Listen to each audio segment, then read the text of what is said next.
ఏ ఎండకు ఆ గొడుగు పట్టడం. కొంతమందికి మాత్రం చాలా నేర్పరి విద్య అంటారు గదా! అది ఎవరికి వర్తిస్తదంటే తెలంగాణ ముఖ్యమంత్రి రేవంత్ రెడ్డికి వర్తిస్తది. అంటే ఏ రోటికాడు పాట ఆడ్నే పాడ్డము ఇలాంటివన్నీ. లేదంటే ఇంకోటి గూడా అంటారు. తిన్నింటి వాసాలు లెక్కబెట్టడం. కొన్ని సామెతలు కొంతమందికి బాగా యాప్ట్ అవుతాయంటారు గదా! ఆ సామెతలు గుర్తొస్తుంటాయి తెలంగాణ ముఖ్యమంత్రి రేవంత్ రెడ్డి గురించి మాట్లాడాలంటే. ఇంతకి నేను ఏ విషయం గురించి చెప్పబోతున్నానంటే, ఇది తెలంగాణకు సంబంధించిన సబ్జెక్టు అండ్ ఏపీకి సంబంధించింది కూడా. ఎట్లా అంటే, మొన్న ఆయన ఎప్పుడు జూబ్లీ హిల్స్ బై ఎలక్షన్‌లో జెప్పిండు. ఎందుకు ఆ రోజు ఓట్ల కోసమో, దేనికోసమో మొత్తానికి నేను మైత్రివనంలో ఎన్టీఆర్ గారి విగ్రహం పెడతాను అని చెప్పేసి.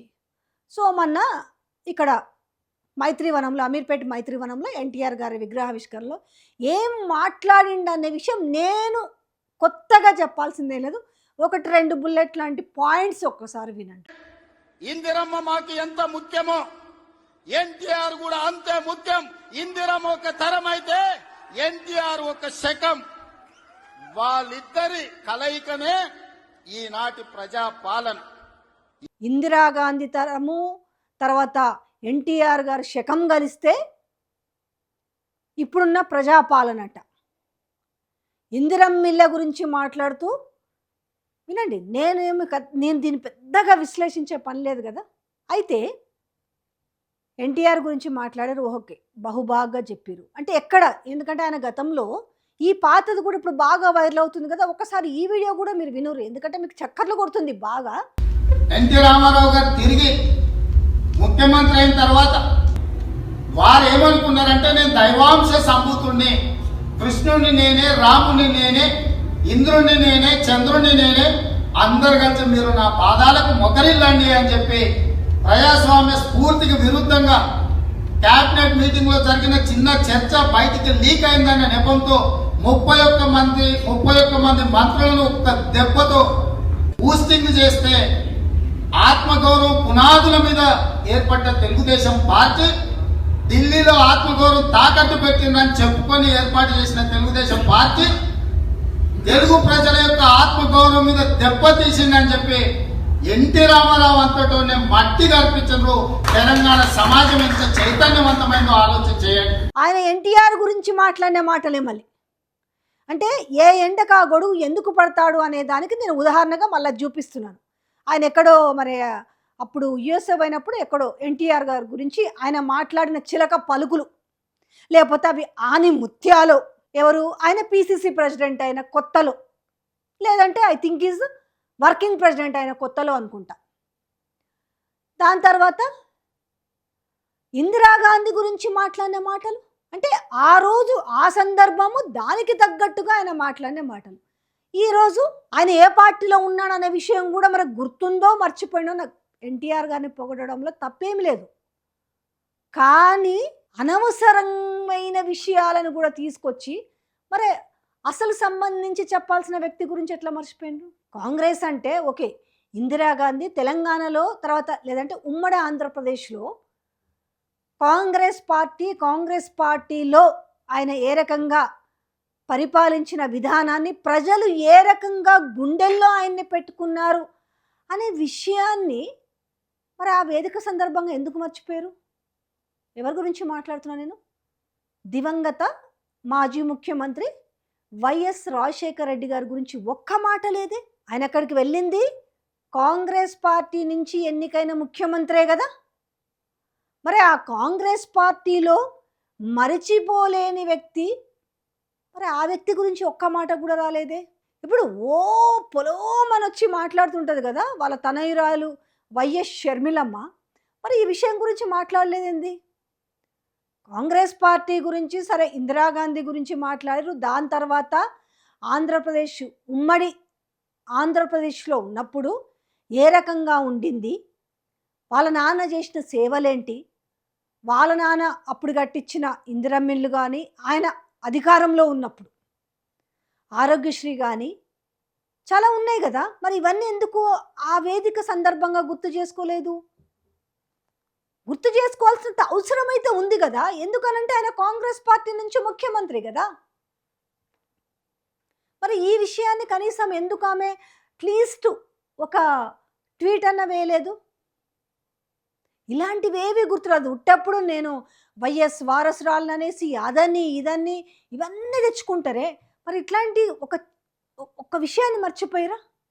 అంత తెగ పొగుడుతూ ఉంటే మరి అదే కాంగ్రెస్ పార్టీలో నుంచే కదా రాజశేఖర రెడ్డి గారు కూడా ముఖ్యమంత్రే కదా.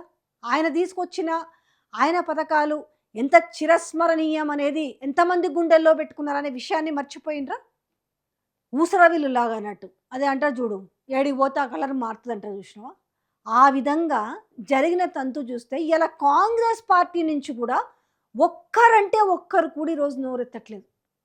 అయ్యో ఇదేంటి అని ముక్కున వేలేసుకుంటున్నారు. కానీ అసలు ఏం జరుగుతుంది కాంగ్రెస్ పార్టీని అసలు ఎక్కడ చెప్పు? నిజంగా ఇందిరాగాంధీని ఎన్టీఆర్ గారిని మిక్స్ చేసి మిక్స్లో వేసి తీసేది ప్రజాపాలన అంటారు. కానీ ఏమీ నాకు తెలీదా?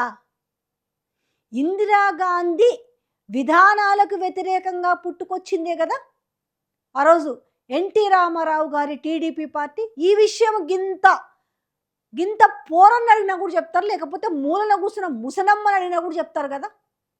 మరి వీళ్ళిద్దరిని ఏందో, వాళ్ళిద్దరు ఉన్నప్పుడు చాలా శ్రేయోభిలాషులు, ఇద్దరు ఒకరినొకరు అనుకొని పవర్ షేరింగ్లు చేసుకుని అధికారంలో అప్పుడు చెలాయించినట్టుగా మాట్లాడతారు.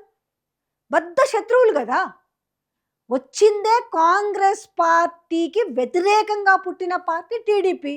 ఈరోజు ఒక వేదిక మీద ఈ రెండింటిని కలిపి మాట్లాడుతుంటే అసలు ఎట్లా వాళ్ళకు మరిగిపోలేదో కాంగ్రెస్ పార్టీలోకి అర్థమవుతలేదు. చూస్తున్న జనాలకు అసలు ముక్కున వేలేసుకుని ఏందిది, ఈ విపరీత ధోరణి ఏందనేసి టీడీపీ పార్టీలు కూడా ఎవరు ఖండించలేదు.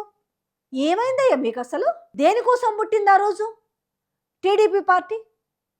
పెద్ద పెద్ద మహానుభావులు ఉన్నారు కదా, లీడర్లు, ఏజ్లో కావచ్చు, ఇంకో దాంట్లో కావచ్చు, ఒక్కరన్నా కూడా కనీసం ఒక మెసేజ్ ద్వారా కూడా పాస్ చేయలేదు. అదేంటి? ఇందిరాగాంధీ విధానాలకు వ్యతిరేకంగానే కదా ఆ రోజు పుట్టుకొచ్చిన పార్టీ. అందుకే కదా 6 నెలల్లోనే అన్నని గుండెల్లో పెట్టుకొని అధికారంలోకి తీసుకొచ్చిరనే విషయాన్ని ఎందుకు గుర్తు చేయలేకపోతున్నారు? లేదు, కాంగ్రెస్ పార్టీలో మీరు ఎన్టీ రామారావు గారిని మీరు కాంగ్రెస్ పార్టీలో ఉండి గంతగనం పొగుడుతారు కదా, గిడ ఉన్న మరి రాజశేఖర రెడ్డి గారి ఇన్ని గొప్ప గొప్ప పథకాలు తీసుకొచ్చింది కదా, ప్రజల గుండెల్లో ఆయన కూడా చిరస్మరణీయంగా మిగిలిపోయింది కదా, కనీసం ఆయనను ఎందుకు తలుచుకోలేదనే విషయాన్ని కూడా ఎందుకు గుర్తు చేయలేదు? ఏమైంది అసలు? ఇంత సావసచ్చున్నారా అనిపించింది. పాపం ప్రజలే విస్తుపోతున్నారు. ఏంది కాంగ్రెస్ వాళ్ళకి ఏమైంది, టీడీపీ వాళ్ళకి ఏమైంది అసలు అంటే రేవంత్ రెడ్డి ఏంటంటే రేపు నాకు ఇక్కడ పాచిక పారకపోతే నేను ఇంకో దగ్గర పాచిక పారించుకుంటాడు. ఎవ్వరిని కాదాడు. బీజేపీలో పోతే నువ్వు నా దగ్గర నాతో జత కట్టానంటే ఆడ హిహి అని అవుతాడు. ఈడికి వస్తాడు, గొప్పగా చెప్తాడు. ఒక్కసారి ఇది కూడా చూడండి, ఎన్టీఆర్ గారు మొన్న ఎప్పుడైంది, జూబ్లీ హిల్స్ బై ఎలక్షన్ అయింది కదా, ఇమ్మీడియట్లీ మాట ఇచ్చినాను. మరి అన్ని మాటలు నిలబెట్టుకోవచ్చు కదా. ఒక్కసారి అందశ్రీ గారి ఆయన స్మృతివనము, ఆయన సమాధి దగ్గర ఒక్కసారి చూడండి, ఈ విజువల్ ఒక్కసారి చూడండి. ఎన్నేళ్ళు అయింది? మళ్ళీ దానివైపు చూసిన దిక్కు దివానుందా?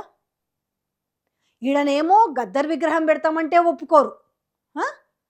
తెలంగాణకు సంబంధించిన ఉద్యమకారులే కావచ్చు, వాళ్ళవేమీ వద్దు, మనకి బయటోళ్ళవి ఎవరివైనా కూడా మొత్తం అటు కాపలా పెట్టి పోలీసులను పెట్టి పట్టిస్తారు. ఎందుకు మీకు తెలంగాణ అంటే అసలు ఇంత వివక్ష ఎందుకు అనేసి ఇలా జనాలు మాట్లాడుతున్నారు. ఒక్కసారి ఇటు ఏపీ ప్రజలు కానీ ఇటు తెలంగాణ ప్రజలు కానీ ఇద్దరూ ఆలోచించారు. ఒక్కసారి ఏం జరుగుతుంది అసలు? ఒక్క నాయకుడన్నా ప్రశ్నించడానికి లేదా? ఇది కాదు, ఆయన ఏం మాట్లాడతాడు అంతే అంతే వెర్రి మొహాలు వేసుకొని చూడాలి, వినాలే అన్నట్టుగా ఉంది అలా పరిస్థితి. వాళ్ళ ప్రాంతాలను వేరు చేసి మాట్లాడాలని కాదు, ఇంకొకటి కాదు, కానీ ఆయన మాట్లాడిన విధానము మీకు ఎవ్వరికి కూడా విస్తుపోయేలాగా అనిపిస్తలేదా? పదవుల కోసము అంటే ఎంతకైనా దిగజారుతారని తెలుసు, కానీ ఇంత ఘోరంగా దిగజారి మాట్లాడతారని మాత్రం ఎవ్వరు అనుకోరు. మరి అదే వేదిక పైన వైఎస్ పేరును గుర్తు చేయకపోవడానికి కారణం ఏంటనేది కనీసం ఏపీ ప్రజలన్న కామెంట్ రూపంలో తెలియజేయండి.